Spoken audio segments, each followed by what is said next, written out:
Hi guys. Nakauwi ko lang galing sa trabaho. Tahimik yung bahay namin guys. Hindi ko alam kung nasaan to si Maria. Saglit lang ha. Check ko siya dito sa room niya.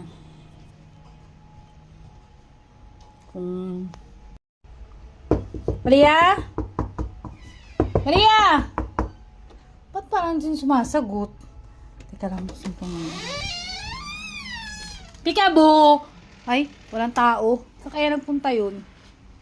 Saan nagpunta yun, guys? Hindi ko alam saan nagpunta na naman yun. Di mo na nagpaalam sa akin. Check ko nga dito sa kusina. Maria! Ay ko, musmus pa ako. Kaya nagpunta yun.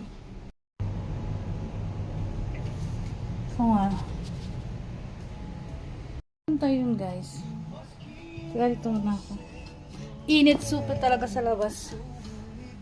Naglakad kasi ako. Kaya init, grabe. Kung magbiyahe ka, super ang init. Masarap uminom ng malamig na tubig. Super init, sobrang sarap uminom ng malamig.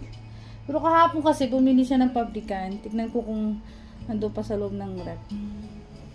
Check natin, guys.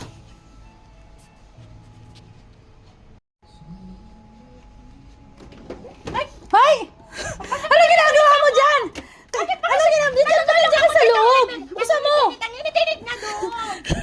Tingnan nyo guys, nasa loob siya ng red. Magbubukas ako ng sopas. Nandiyan sa loob na.